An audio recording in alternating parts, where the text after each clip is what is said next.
მოგესალმებით, ეს Tech Informe-ია, გადაცემა, რომელშიც ინოვაციებსა და ტექნოლოგიებზე ვსაუბრობთ. ჩვენ კი ამ გადაცემის ავტორები გიორგი თოურდავა და გიორგი არონია ვართ. დავიწყოთ. ამერიკულმა ტექნოლოგიურმა გიგანტმა Nvidia მორიგი რეკორდი დაამყარა. ბოლო ერთ თვეში მისი საბაზრო კაპიტალიზაცია დაახლოებით 14%-ით არის გაზრდილი, რის შედეგადაც კომპანიას ინვესტორები აფასებენ 3 ტრილიონ 763 მილიარდ დოლარად, რაც არის ფენომენალური მაჩვენებელი, რომელიც დღეს პლანეტაზე ყველაზე დიდია, რაც ნიშნავს, რომ ყველაზე დიდი კომპანია არის სწორედ Nvidia მსოფლიოში და უსწრებს ისეთ გიგანტებს, როგორიცაა Microsoft, Apple და Amazon. ცხადია, Nvidia-ს ზრდას აგრძელებს და შესაძლოა ზრდის მიმართულებით დადებითი დინამიკა მომდევნო რამდენიმე წლის განმავლობაშიც ვიხილოთ, მაგრამ ეს ასეა უკვე მრავალი წელია. ბოლო 5 წლიან პერიოდში Nvidia-ს თითქმის 1600%-იანი ზრდა აქვს დაფიქსირებული, რაც ამ პერიოდში არის ალბათ საუკეთესო შედეგი კომპანიებს შორის, რადგან კომპანიები როგორც წესი 1000-ობით პროცენტით არის ზრდებიან,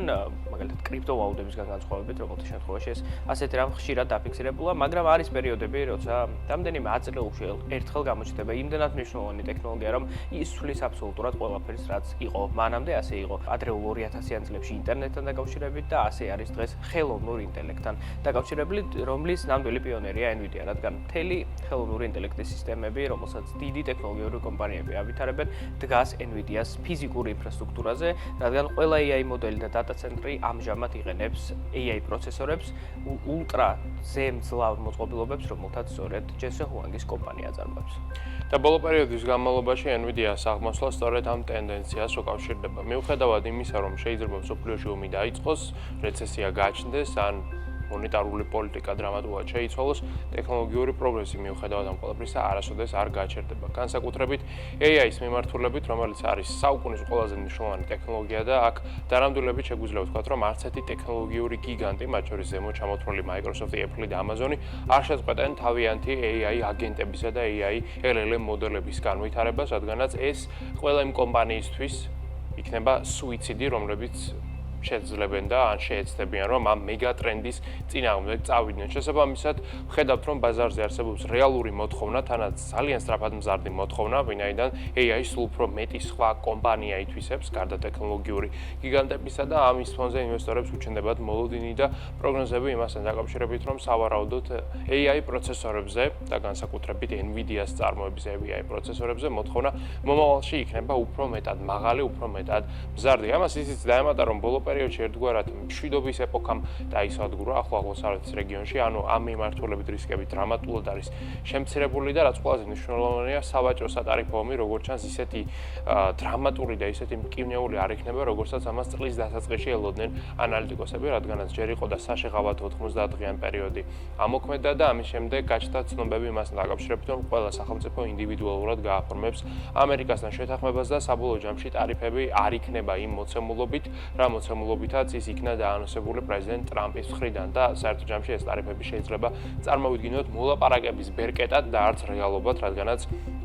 30, 40 ან თუნდაც 155%-იან სატარიფო რეჟიმში ოპერირება, რა თქმა უნდა, არც ამერიკას არ სურს ეს საერთო ჯამში სარგებლის მომტანი არავისათვის არ იქნება და ამის ფონზე ეს რისკები რომ არის შემცირებული, ინვესტორები ფიქრობენ, რომ Nvidia ძალიან კარგად ექნება საქმე უახლოეს მომავალში, აქ 1, 2, 3, 4 წლიან პერსპექტივაზეა საუბარი, ვინაიდან Nvidia არის გარკვეულწილად მონოპოლისტი, მას კონკურენტი ფაქტობრივად არ ყავს ამ მიმართულებით, აბსოლუტურად ყველა თანამედროვე data ცენტრი და AI ქარხანა არის მომარაგებული და დაგეგმილია, რომ მომარაგებული იქნეს Nvidia-ს მიერ წარმოებული AI პროცესორებით, ეს კი არის კოლოსალური მოთხოვნა, კოლოსალური ფინანსური შესაძლებლობები და რაც ყველაზე მნიშვნელოვანია Nvidia-სთან მიმართავით. ამ კომპანიას შეუძლია ის ფასი დაადოს პროდუქტს, რაც მას მოესურვება და ეს ფასი შეიძლება არაფერთან არ იყოს კავშირში, რადგანაც მას აქვს, როგორც ვთქვით, მონოპოლიური ძალაუფლება და მონოპოლია თავისი არსით გულისხმობს იმას, რომ ფასს წარმოქმნის ნაწილში Nvidia არის აბსოლუტურად თავისუფალი. მას შეუძლია AI პროცესორები გაყიდოს, არა მაგალითად $20,000 არამედ $30,000 და ვერავის ვერ ექნება პრეტენზია, რადგანაც ძალიან მარტივად რომ ვთქვათ, Jensen Huang-ის კომპანიას ბაზარზე არ ყავს ღირსეული კონკურენტი. შენ მიერ ზემოხსენებული მიზეზების გარდა კიდევ რამდენიმე ძალიან მნიშვნელოვანი პარამეტრი უნდა მივხვდეთ, რომელიც უკავშირდება უშუალოდ Nvidia-ს როგორც კომპანიას. ეს არის პლანეტაზე ალბათ ყველაზე ეფექტიანი კომპანია, რომელსაც არც თუ ისე ბევრი თანამშრომელი ყავს იმ საქმესთან და კაპიტალიზაციასთან შეფარდებით, რომელსაც ის აკეთებს და აგრეთვე თავად Jensen Huang-ი ლამის ყოველ წელს სახელდება ერთ-ერთ საუკეთესო CEO-ად პლანეტაზე და აგრეთვე ერთ-ერთ ყველაზე ჭკვიან CEO-ად, ანუ გენერალურ დირექტორად პლანეტაზე, ხოლო თავად თანამშრომლები აფასებენ Nvidia-ს როგორც კომპანიას, სადაც მუშაობა ერთ-ერთ საუკეთესო არის პლანეტაზე. ასე რომ ორივე მხარე არის გარკვეულწილად დაკმაყოფილებული, რაც თავის წელ აძლევს ძალიან დიდ დოვლადს კომპანიის დამფუძნებელს ჯენსენ ჰუანგს, რომელიც დღეს ფლობს დაახლოებით 135 მილიარდი დოლარის პირად ქონებას და იკავებს ამით მე-11 ადგილს მსოფლიოში, სხვა შორის მისი ძალიან ბევრი თანამშრომელი არის მილიონერი, რადგან ასეთმა აღმასვლამ NVIDIA-სა მათ მისცა სწორედ ამის შესაძლებლობა და თავად ჯენსენ ჰუანგი ძალიან საინტერესო პიროვნება, რადგან LinkedIn-ზე მის სვეტში სულ ორი სამუშაო ადგილი წერია, ერთი არის NVIDIA, რომელიც ამფუძნებელია და NVIDIA-მდე ის გარკვეული პერიოდის განმავლობაში მუშაობდა ერთ-ერთ სარესტორანო ქსელში ამერიკის შეერთებულ შტატებში, სადაც დამლაგებელი იყო, არანაირი მენეჯერული პოზიცია მას არ ჰქონია, მაგრამ როგორც თავად ამბობს, იქ შეძენილი სამუშაო კულტურა ძალიან გამოადგა, რადგან დღესაც კი ის 24/7-ზე მუშაობს, არა და მას შეუძლია ქონდეს ფუფუნება იმისა, რომ მენეჯერები დაიქირავოს, საუკეთესო მენეჯერები პლანეტაზე და ფეხ-ფეხს გადაიდოს და რეალურად მხოლოდ მრჩევლის როლი შეითავსოს, მაგრამ ამას არ აკეთებს და პირიქით თავად მუშაობს 24/7-ზე იმისთვის, რომ მის მიერ დაფუძნებული NVIDIA იყოს ჭეშმარიტი ლიდერი AI-ის მიმართულებით. ივნისის დასაწყისში Apple-მა, პლანეტის ერთ-ერთმა უდიდესმა ტექნოლოგიურმა კომპანიამ, დეველოპერების კონფერენციაზე წარმოადგინა ახალი ვიზუალური იდენტობა და ახალი განახლება, რაც უკავშირდება ოპერაციულ სისტემებს. აქ საუბარი არის აბსოლუტურად ყველა ოპერაციულ სისტემაზე, მათ შორის ყველაზე მოთხოვნადზე, რომელიც არის iOS-ი, რომელიც გამოვა ახალი სახელწოდებით iOS 26-ით. ეს ოპერაციული სისტემა უკვე ფაქტობრივად ხელმისაწვდომი არის ბეტა ტესტერებისათვის, ანუ იმ მომხმარებლებისთვის, რომელთაც აქვთ გააქტიურებული სპეციალური გამოცდის რეჟიმი და აქ ხაზგასმით უნდა აღინიშნოს, რომ ეს არ არის საბოლოო პროდუქტი, რომლებიც ახლა მათთვის არის ხელმისაწვდომი, შეგვიძლია ვთქვათ, რომ ეს არის გამოსაცდელი ვერსია, რომელიც უნდა დაიხვეწოს, მივიდეს სრულყოფილებამდე და ამის შემდეგ ის სრულად ჩაეშვას ბაზარზე. თავდაპირველად, როდესაც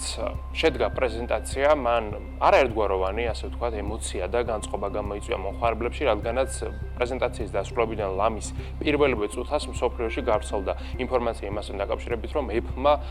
მოიფიქრა და დააკოპირა Windows Vista. უკვე კარგად მივიწყებული სოციალური ოპერაციული სისტემა, თავისი პროგრამული უზრუნველყოფით და თავისი უნიკალური ვიზუალური იდენტობით, რომელიც გამჭვირვალობაზე იყო დაფუძნებული და მას ჰქონდა მარტივად რომ ვთქვათ მინის და შუშის დიზაინი. ერთდროს Vista რევოლუციური იყო, თუმცა დღეს Vista-ზე აღარავინ საუბრობს ვართ Windows 11-ის ეპოქაში. ამ ყველაფრის გამოჩენამ, რასაც დღეს უწოდებენ თხევადი მინის დიზაინს, Liquid Glass, გამოიწვია როგორც თქვი არაერთგვაროვანი შეფასება, რადგანაც გაჩნდა ძალიან სერიოზული ასე ვთქვათ, ფიქრები იმასთან დაკავშირებით, რომ ამ ყველაფერმა შეიძლება სამომხმარებლო გამოცდილება გააუარესოს და არც გაუმჯობესოს. შეიძლება სტილისთვის ეს კარგი იყოს, ვიზუალურად ის ფოტოებში კარგად ჩანდეს, მაგრამ პრობლემა იქნება მაშინ, როდესაც ტექსტი ტექსტს ეფარება. განსაკუთრებით მაშინ, როდესაც ვიყენებთ საკონტროლო ცენტრს, control panels, როდესაც მას ჩამოვწევთ ქვევით, ვხედავთ, რომ უკან არსებული ტექსტი, ზევით არსებული ტექსტის ქვევით ჩნდება, ამითი ძალიან დიდი დაბნეულობა არის გამოწვეული და თანაც განსაკუთრებით, როდესაც lock screen-ზე ვიმყოფებით, ანუ დაბლოკილ ეკრანზე, იქ შეიძლება ისე გამოვიდეს, რომ უკანა, ასე ვთქვათ, ფონი ეფარებოდეს გამოსულ ტექსტს და შეტყობინების წაკითხვა გახდეს ძალიან რთული და ძალიან რთული არის ხშირად გარჩევა ტექსტების, როდესაც ერთმანეთზე ესე შუშის მეთოდოლოგიით მიმდინარეობს გადაფარვა. ეს პრობლემა იქნა იდენტიფიცირებული ლამის პირველივე დღეს და Apple-მა როგორც ჩანს ამ პრობლემის მოგვარებაზეც უკვე იმუშავა. კი, და გამოვიდა ბეტა 2 ვარიანტი, რომელიც მე უკვე დავაყენე და გავტესტე. ბევრი რამ არის შეცვლილი, ვიზუალურად შენ რაზეც საუბრობ, ისიც აღმოფხრულია, ანუ უკვე შედარებით მკაფიოდ ემიჯნება კონტროლ პანელის დისპლეის ეკრანი, სხვა რაღაცებს და უფრო მარტივად შეიძლება გარჩევა ორ მიმართულებას შორის. მაინც შენარჩუნებულია კონტრასტი, რომ ამონათებები ქვემოდან მაინც ჩანს, როგორც ეს პირველ ბეტა ვერსიაში იყო, მაგრამ ეს უკვე უფრო ბუნებრივად და ორგანულად ხდება. საერთო ჯამში განახლება მეტად ჯანსაღად შეიძლება შევაფასოთ, უფრო ბუნებრივად გამოიყურება ის. ლაგის პრობლემა გარკვეულწილად მაინც არის, მაგრამ ეს ალბათ სანამ სრული საბოლოო ვერსია არ გამოვა ეს ასე იქნება. შეიცვალა კლავიატურის დიზაინი მცირედით, რაღაც კონკრეტული ბაგები რაც იყო ხშირად კლავიატურას სანახევროდ იხსნებოდა, ეგ არის აღმოფხრილი და რამდენიმე სხვა დიზაინის ელემენტიც არის შეცვლილი. აგრეთვე Reflections-ის ალტერნატიული ვერსია შემოგთავაზა Apple-მა ringtone-ების კატეგორიაში. ringtone არის, რომელიც რეკავს მაშინ, როცა ტელეფონი რეკავს. Mirimba არის ყველაზე ცნობილი ალბათ iPhone-ის მომხმარებლებისთვის, მაგრამ ბოლო წლებში ძალიან ბევრი მუსიკალური კომპოზიცია შემოგთავაზა ამ მიმართულებით დეფლმა, ცხადია უმეტეს მათგანს არავინ არ იყენებს, რადგან დიფოლტად რაც მოყვება, იმას ავტომატურად იყენებს ყველა, მაგრამ ყველას უხმო რეჟიმზე აქვს მაინც. ხო, მათ შორის, მაგრამ არიან ენთუზიასტები, რომელთაც სურთ რომ განსხვავებული ჟღერადობა ჰქონდეთ მათ ტელეფონზე და ამიტომაც აყენებენ რაღაცებს. Reflection-ი გავს ძალიან Ace Attorney-ში გამოყენებულ soundtrack-ს, ეს არის თამაში, ვიდეო თამაში, რომელიც შეიძლება ძალიან ბევრი ადამიანისთვის იყოს ნაცნობი. მოკლედ, საჯარო ტესტირება ჯერ არ დაწყებულა, ეს ბეტა ტესტინგი მიმდინარეობს და მხოლოდ იმ ადამიანებს შეგვიძლია ამის გადასტო, ვისაც დეველოპერის სტატუსი გვაქვს Apple-ისგან მიღებული, რათა სწორედ მივიღოთ განახლებები იმაზე ადრე, ვიდრე ეს გაშვებული იქნება საჯაროდ. საბოლოო ჯამში ვერსია სრულყოფილი უკვე გადახვეწილი გამოვა ტრადიციულად სექტემბერში, როცა დაანონსდება ახალი iPhone-ი. ხელოვნური ინტელექტის განვითარების მიმართულებით გლობალურმა გიგანტმა და ტიტანმა OpenAI-მ ჩვენ ვიცით, რომ თანამშრომლობა დაიწყო Apple-ის ყოფილ დიზაინერთან და აქ უბრალოდ ვიღაც დიზაინერზე არ არის საუბარი, ალბათ ამ საუკუნის ერთ-ერთ ყველაზე მნიშვნელოვან დიზაინერთან, Jony Ive-ისთან და მასთან ერთად დააფუძნა კიდეც ახალი ერთობლივი საწარმო, რომელსაც ჰქვია I.O. ამ საწარმოს მთელი დანიშნულება იქნება ერთი რამ, ახალი თაობის მოწყობილობის შექმნა, რომელიც იქნება აღჭურვილი ხელოვნური ინტელექტით. თავად ეს მოწყობილობა კი ჩვენ არ ვიცით, როგორი ფორმით იქნება, ანუ ის ჰგავდეს იქნება smartphones, ჭკვიან საათს, სათვალეს, ყურსასმენს თუ მაგალითად ყელსაბამს. ამასთან დაკავშირებით ინფორმაცია არანაირად დადასტურებული არ არის, მხოლოდ და მხოლოდ ის ვიცით, რომ ის იქნება განცალკევებით მდგომი მოწყობილობა, ანუ ის არ იქნება ინტეგრირებული არც smartphone-ში, არც smartwatch-ში და არც სათვალეში, ის იქნება დამოუკიდებელი და მისი მწარმოებელი იქნება სწორედ ეს კომპანია I.O, რომელიც არის ერთობლივი საწარმო OpenAI-სა და თავად Jony Ive-ის, რომელიც მოგეხსენებათ არის ახალ განთქმული დიზაინერი. მოკლედ, აქ ყველაფერი არის გასაგები, ცხადია პროდუქტი ჩვენ არ ვიცით როგორი იქნება, მაგრამ ერთ კომპანიას უკვე გამოუჩნდა პრეტენზია ამ საწარმოსთან დაკავშირებით და ამ კომპანიის სახელი არის არც მეტი არც ნაკლები I.O. უბრალოდ სხვაგვარად იწერება ის, თუმცა გამოითქმის ზუსტად იდენტურად და ამ კომპანიას აქვს საჩივარი შეტანილი სასამართლოში და ბრალდების მხარე ამტკიცებს იმას, რომ Jony Ive-ის და Sam Altman-ის წამოწყებამ გარკვეულწილად მოიპარა მათი იდეა სახელთან დაკავშირებით, ეს არის რა თქმა უნდა ინტელექტუალური საკუთრებით დაცული სახელი, შესაბამისად მოპარვა ესეთ მარტივ ამერიკაში არაფერს არ არის და რაც ყველაზე მნიშვნელოვანია, მათ გარკვეულწილად აქვთ მოსაზრება და არგუმენტი იმასთან დაკავშირებით, რომ შეიძლება OpenAI-მ მათ მიერ შექმნილი დიზაინი და ასე ვთქვათ პროდუქტიც კი დააკოპიროს და გამოიყენოს. აქ არგუმენტი მთლად ძლიერი არ არის, რადგანაც რთულია ედავო კომპანიას რაღაცის დაკოპირებაში, როდესაც მას ჯერ არაფერი საჯაროდ არ გამოუჩენია, მაგრამ ეს არგუმენტიც არსებობს და საბოლოო ჯამში I.O. იმას ამბობს, რომ OpenAI მის ინტელექტუალურ საკუთრებას ხელყოფს და რაც ყველაზე მნიშვნელოვანია, ამით ის ცდილობს თავად I.O.-ს ჩაძირვას როგორც დამოუკიდებელი კომპანიის. აქ ეს უფრო მეტად ალბათ შეთქმულების თეორიად შეგვიძლია ჩავთვალოთ, რადგანაც OpenAI-ს, რომელიც ამჟამად არის პლანეტის ყველაზე დიდი და ყველაზე სწრაფადმზარდი სტარტაპი, მეეჭვება ადარდებდეს ისეთი მცირე ზომის კომპანია, როგორც არის I.O., რომელიც ბაზარზე არსებობს თუ არ არსებობს, ამის შესახებ ინფორმაცია შეიძლება Sam Altman-ს პირადად არც კი ჰქონოდა. ხო, თუმცა გარკვეულწილად საწინააღმდეგოს ამტკიცებს თავად მოსარჩელე მხარე, რადგან როგორც I.O. ამ შემთხვევაში ის სხვა I.O. არა OpenAI-სთან დაკავშირებული, ამბობს, რომ მოკლედ OpenAI მითხოვა ამ კომპანიისგან ახალი პროდუქტის დემო ვერსია გარკვეული პერიოდის წინ და შესაბამისად მათ იცოდნენ და ფიზიკურად ჰქონდათ ანახი ეს მოწყობილობა, მაგრამ საწინააღმდეგოს ამტკიცებენ OpenAI-ში, რადგან ამბობენ, რომ iOS ბრალდება არის გარკვეულწილად უსაფუძვლო, რადგან ის, რასაც ქმნიან ისინი Jony Ive-ის ჩართულობით, საერთოდ არ აქვს მას არაფერი მსგავსი იმ მოწყობილობასთან, რომლის დემო ვერსიაც მათ გადასცეს პრინციპში და ჰქონდათ ცდომა, რადგან ეს არ იქნება ყურსასმენის მსგავსი სატარებელი მოწყობილობა, მით უმეტეს არანაირი ფორმით ის არ იქნება მსგავსი ყურსასმენისა და ახლობით აი ამ ტიპის შინაარსის გავრცელდა განცხადება და ეს არის პირველი მინიშნება, რომელიც ჩვენ უდიდესიმე გაგვიგია OpenAI-ის ახალი მოწყობილობის შესახებ, რადგან მანამდე არაფერი იყო ცნობილი საერთოდ. ითქვა, რომ რაღაცა ახალი იქნებოდა, მაგრამ ეს ახალი რას ნიშნავს, არ ვიცოდით, მაგრამ ახლა დადასტურებულად, გარკვეულწილად დადასტურებულად ვიცით, რომ ეს არ იქნება ყურსასმენის ფორმის რაღაცა თავზე, ანუ ყურებზე მოსაბმელი მოწყობილობა. ეს ვიცით, მაგრამ ცხადია უნდა დავაუწყოთ, რომ გავიგოთ რა იქნება. მათივე თქმით, დიზაინზე მუშაობა ჯერაც არ არის დაწყებული, ეს სამუშაო პროცესი შესაბამისად აი პირველი iOS სარჩელიც ამიტომაც არის უსაფუძვლო, მაგრამ მოსამართლემ გაითვალისწინა ორივე მხარე გარკვეულწილად და მათ შორის მოსარჩელი, რადგან უკვე აქვთ მათ პროდუქტი და გარკვეულწილად ყიდიან და OpenAI ახლა მუშაობს, OpenAI-ს აიგრძალა iOS ბრენდის გამოყენება დროებით მაინც, არამ საბოლოო ვერდიქტი არ დადგება და ამიტომაც თავის დროზე როცა გავრცელდა საერთოდ კოლაბორაციის შესახებ ინფორმაცია Sam Altman-სა და Jony Ive შორის, მან დაწერა, სწორედ ეს ბრენდი იყო გამოყენებული და იქიდანაც გააქრეს, ან პრეს რელიზებიდან, ოფიციალური კომუნიკაციიდან, ვებგვერდიდან ეს სახელი ამოიღეს ჯერჯერობით. შეიძლება მოგვიანებით სულ ამოიღონ, შეიძლება სახელი გადაარქვან, შეიძლება მოიგონ სასამართლო და ვერავინ ვერაფერს ვერ მოიტოვება. ან აიო იყიდონ, ხო, ხშირად ასეთი რამეც გვინახავს არაერთხელ, თან ეხლა OpenAI-ს ფული არ უჭირს, ყველაზე დიდი სტარტაპია მიმართულებით პლანეტაზე, Microsoft-ის შუობილი კომპანია და შესაბამისად ძალიან ბევრი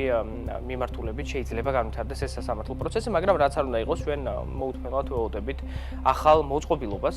OpenAI-სგან, რომელმაც წესით და რიგით კომპანიისთვის ისეთივე რამ უნდა ქნას, რაც თავის დროზე პირველმა iPhone-მა ქნა Apple-ისთვის.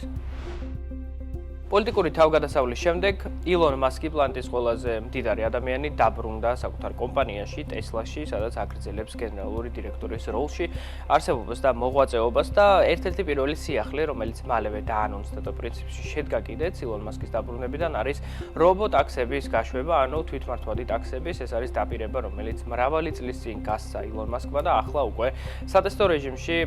ტეხასის ქალაქ ოსტინში ეს ყველაფერი ვიხილეთ, ამას ცხადია დადებითად შეხვდა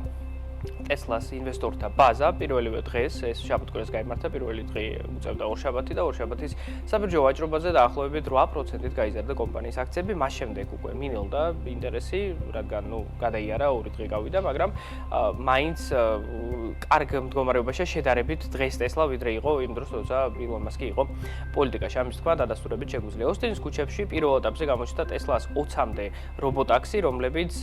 ჯერ კონკრეტულ ტერიტორიაზე მოძრაობენ და მხოლოდ კონკრეტულ ადამიანებს შეუძლიათ მათი გამოყენება, რაც კვლევის და განვითარებისთვის ჩვეულებრივი მისაღები პრაქტიკაა. ბეტა ვერსია არის ეს რეალურად და ბეტა ტესტერები ყოველთვის კონკრეტული წრის წარმოადგენელი რამდენიმე ადამიანები არიან. მათ შორის ეს ცხადია თვითმართვადია ავტომობილი თავისი დადის, მაგრამ იქვე არის Tesla-ს თანამშრომელი, რომელიც მზად არის რომ თუ კი რაღაცა მოხდა ან რაღაცა ისეთი დაუგეგმავი რამ გააკეთა ავტომობილმა, რომ მყისიერად ღილაკზე ერთი დაჭერით გააჩეროს ავტომობილი და გააშეშოს და ამით აირიდოს ავარიული მდგომარეობა. დღეს ტარიფი ერთი გასეირნებისა არის $4.20. ეს ასე შენარჩუნება თუ არა კაცმა არ იცის, სავარაუდოდ კილომეტრებზე იქნება მიბული და პლუს ექნება ფიქსირებული ტარიფი, როგორც ეს Uber-ის ან Bolt-ის ან ნებისმიერი სხვა ტაქსის კომპანიის შემთხვევაშია, მაგრამ შეიძლება ტარიფები უფრო დაბალი იყოს, ვიდრე არის ადამიანი მძღოლის შემთხვევაში, რადგან Tesla-ს თვითმართვად რობოტს არ ჭირდება არც ხელფასი, არაფერი და შესაბამისად არც იღლება. ხო, არც იღლება და მასშტაბის ეკონომიკას თუ გავითვალისწინებთ, ალბათ წესდერიგით ძალიან იაფი უნდა იყოს გრძელვადიან პერსპექტივაში ეს სერვისი სხვანაირად მას აზრი არ ექნება. ალბათ ილონ მასკსაც ამაზე კარგად ექნება ნაფიქრი, მაგრამ დღეს ასეთი ფასია და ის შედეგი, რასაც ვიღებთ, არის ის, რომ საკმაოდ კარგად და გამართულად ჯერჯერობით ყოველ შემთხვევაში ეს ავტომობილები მოძრაობენ ამერიკის ერთ-ერთი ყველაზე დიდი ქალაქის ქუჩებში. ხო, შერჩეული მგზავრები სხვათა შორის ვიდეოებსაც ავრცელებდნენ, როგორც ჩანს ეს შეთანხმების ნაწილი იყო, რომ ლამის ყველა მათგანმა თავისი smartphone-ის მეშვეობით გადაიღო მარტივად რომ ვთქვათ POV იმ მომსახურებისა, რომელსაც იღებდა Tesla-ს მხრიდან და თითქმის ყველა მათგანი არის კმაყოფილი, რადგანაც მგზავრობა იყო მარტივი, საკმაოდ კომფორტული, რაც ყველაზე მნიშვნელოვანია, ავტოპილოტი არ გაჭედილა უხერხულ ვითარებაში, ხშირად როდესაც ეს თავდაპირველ Tesla-ს მოდელებს ემართებოდათ, მაგალითად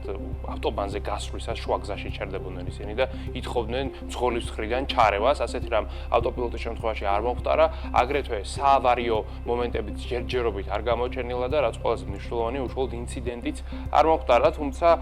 მომხმარებლები შეიძლება ამას ამბობდნენ, მაგრამ თავად უსაფრთხოების სააგენტო, რომელიც აკვირდებოდა მთელ ამ პროცესს ძალიან აქტიურად კამერების მეშვეობით, საერთოდ სხვა სურათს აღწერს და ამბობს, რომ Tesla-ს ელექტრომობილებმა მთელი ამ პერიოდის განმავლობაში არაერთხელ დაარღვიეს სიჩქარის ლიმიტი, თანაც საკმაოდ მარტივად გასაგებ ვითარებაში, სადაც უშუალოდ იყო მითითებული, თუ რამდენი იყო სიჩქარის ლიმიტი, მათ უგულებელ ხეს ეს ლიმიტი, რაც ქმნის უსაფრთხოების პრობლემას და ამასთანაც ძალიან მარტივად ვთქვათ, ეს იწვევს ჯარიმის გამოწერას ავტომობილზე. ამას ისიც ემატება, რომ ზოგიერთმა ავტომობილმა გადაკვეთა ღერძულა ხაზიც კი, რაც ძალიან მძიმე დანაშაულად ნებისმიერულად ითვლება ზოგადად ამერიკის შეერთებულ შტატებში. ეს იმას ნიშნავს, რომ ავტომობილი საწინააღმდეგო მიმართულების ზოლში მიდიოდა ისე, რომ ამას ვერ იაზრებდა. ეს რა თქმა უნდა კრიტიკული შეცდომა არის ავტოპილოტის მხრიდან და იმაზე მიუთითებს, რომ ეს ავტოპილოტი ჯერაც როგორც ჩანს საკმარისი არ არის სერიულ წარმოებაში ჩასაშვება, რადგანაც ამას შეიძლება ფატალურ შედეგამდეც კი მიიყვანოს კომპანია და მათ შორის მგზავრებიც, რაც ყველაზე მნიშვნელოვანი რამ არის ამ შემთხვევაში. აგრეთვე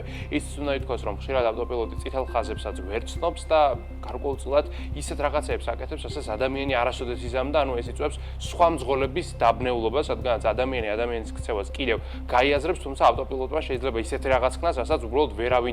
ვერ იწინასწარმეტყველებდა და ეს რა თქმა უნდა ზოგადად საფრთხეს წარმოადგენს ყველასთვის, არა მარტო იქ მჯდომი მგზავრისთვის. სხვა შორის ამ მიმართულებით, ანუ ავტოპილოტის განვითარების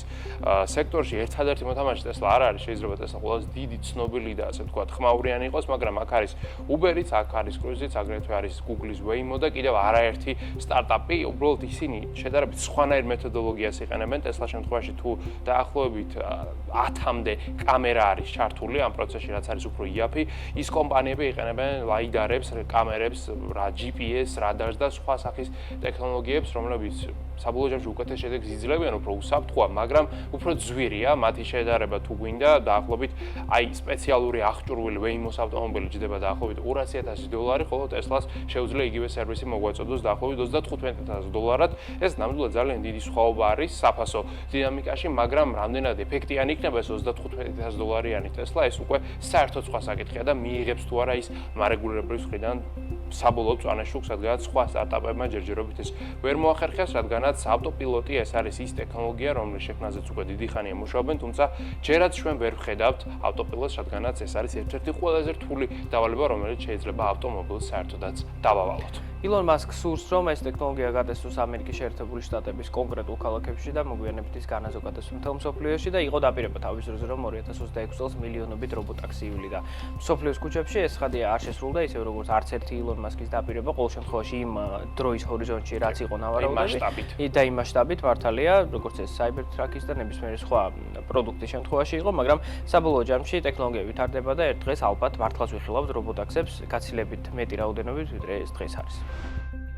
როგორც გვახსოვს, ცოტა ხნის წინ ამერიკის შეერთებული შტატების პრეზიდენტის ოჯახმა დაანონსა მორიგი ძალიან საინტერესო პროექტი, როცა ითქვა, რომ T1-ის სახელით ცნობილი smartphone-ი გამოვიდოდა, რომელიც იქნებოდა ამერიკაში წარმოებული, ის არის ოქროსფერი, მასზე გამოსახულია, ამოტვიფრულია ამერიკის დროშა და როგორც თავის დროზე ითქვა, ეს იყო პროდუქტი, რომელიც მოკლედ ამერიკულ ღირებულებებს წარმოადგენდა, მაგრამ მაშინვე გაჩნდა ძალიან ბევრი კითხვა იმასთან დაკავშირებით, რომ ტელეფონის შექმნა ამერიკაში დღეს რეალურად არის შეუძლებელი, რადგან არსებობს ქარხანა, რომელიც ტელეფონს ააწყობს, რადგან მთელი ეს ინდუსტრია გადატანილია ჩინეთში, ინდოეთში, ვიეტნამში და სხვა ქვეყანაში. შესაბამისად, როგორც ფანქარს ვერ ააწყობს ერთი კომპანია რეალურად, ასე ხდება დიდწილად ტელეფონებთან დაკავშირებითაც და მას შემდეგ რაც გაჩნდა ბევრი კითხვა, მათ შორის ლეგიტიმურობასთან და ზოგადად ტექნიკურ მახასიათებლებთან დაკავშირებით, რადგან ძალიან გაურკვეველი იყო ეს ტელეფონი, საიდან მოდის, ვინ გააკეთებს და ასე შემდეგ. როგორც ჩანს, შეიცვალა სიტუაცია და შეიცვალა გარკვეული დეტალები ოფიციალურ ვებგვერდზე, საიდანაც ეს ტელეფონები იყიდება. იქ უკვე წერია, უბრალოდ აღარ წერია, რომ ის ამერიკაში იქნება წარმოებული, მაგრამ წერია, რომ ის ამერიკული ღირებულებებით შეიქმნა, ასევე წერია, რომ ყველა ტელეფონის პროცესში ჩართული იქნება ამერიკული ხელები, ასეთი რამ წერია და ნუ მოკლედ არანაირი მინიშნება იმაზე აღარ არის, რომ ეს ტელეფონი იქნება ამერიკული, რადგან ის ალბათ ვერ იქნებოდა ამერიკული, იქნებოდა ჩინური და ნუ შეიძლება სრულ 99.9% გაკეთებული იყო ჩინეთის გარეთ და ის ბოლო 9% გაკეთებული იყო ამერიკაში და ამის ფონზე დაერქვათ ამერიკული, მაგრამ როგორც ჩანს ტრამპის ოჯახმა გადაიფიქრა. აგრეთვე შეიცვალა ტელეფონის ზომა, ის უნდა ყოფილიყო დაახლოებით 6.8 ინჩის დიაგონალი, ხოლო ჩამოვიდა 6.25 ინჩამდე და მოკლედ არ ვიცით, შეიძლება კიდევ ბევრი რამ შეიცვალოს, თუ კი ამ ტელეფონს საერთოდ არავინ არ იყიდის და $100 დეპოზიტი არ გადაიხდეს, შეიძლება მაშინ უფრო გააიაფონ ეს, ანუ უფრო იაფიანი კომპონენტები დაუყენონ, საერთო ჯამში კი ტელეფონის ფასი ჯერჯერობით მაინც არის იგივე და მერყეობს დაახლოებით $500 ფარგლებში. აი ესეთი იყო დღევანდელი Tech Inform ინოვაციებისა და ტექნოლოგიების შესახებ უახლეს ამბებს ჩვენ მომდევნო გადაცემებში შემოგთავაზებთ. მომავალ შეხვედრამდე.